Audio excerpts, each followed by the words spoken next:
Hi meine Lieben, endlich ist es auch bei Toyota in Deutschland möglich. Apple CarPlay und Android Auto sind für euch in dem neuen Jahres verfügbar. Dafür hat sich Toyota ein neues Multimedia-System ausgedacht, nämlich Toyota Touch Connect, und das ersetzt das alte System Toyota Touch 2. Im letzten Video haben wir euch gezeigt, wie ihr euer Android-Smartphone mit Android Auto verbindet. Heute zeige ich euch, wie ihr euer iPhone mit Apple CarPlay verbindet. Ihr müsst bei der Bestellung von eurem Jahres nicht darauf achten, ob ihr nun ein iPhone oder ein Android-Handy habt, denn euer Jahres, der kann beides.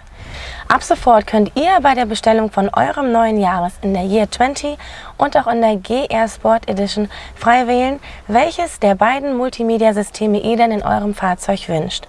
In der höchsten Ausstattungsvariante, sprich in der Style Selection Edition, da bekommt ihr das neue Multimedia-System serienmäßig dazu.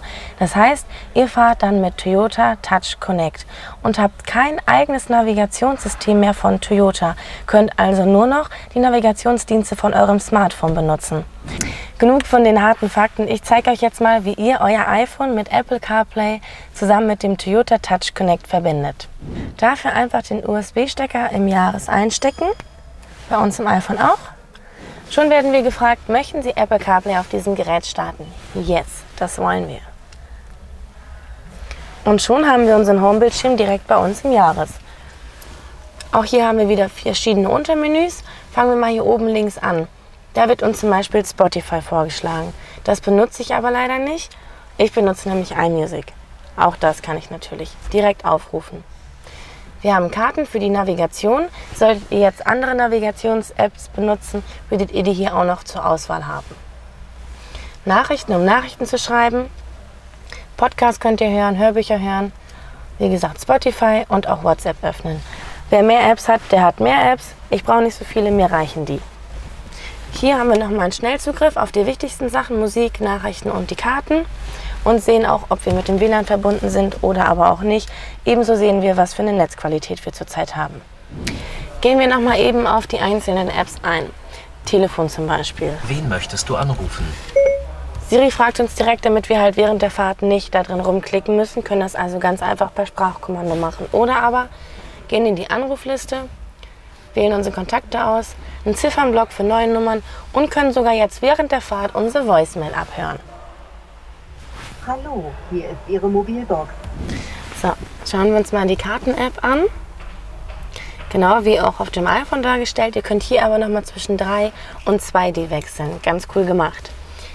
Hier auf Ziele, da sehen wir die letzten Ziele, zu denen wir hingefahren sind. Wir finden noch Tankstellen, Parkplätze, Restaurants, Cafés, wichtige Sachen, die man für unterwegs eben mal braucht.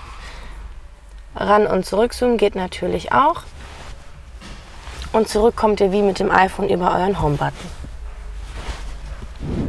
Cooles Kernfeature bei eurem Jahres ist euer Sprachassistent oder wie gewohnt halt Siri. Einfach lange auf den Home-Button drücken. Hey Siri, wie wird das Wetter heute? Im Moment regnet es in Osnabrück und es sind 19 Grad. Laut Wetterbericht soll es vorwiegend bewölkt sein am Morgen. Der Tageshöchstwert liegt bei 27, Tiefstwerte bei 19 Grad. Noch ein cooles Feature von eurem Sprachassistenten hier im Jahres ist, dass er euch unterstützt beim Schreiben von Nachrichten. Schreibe eine WhatsApp an Kameramann. Was möchtest du sagen?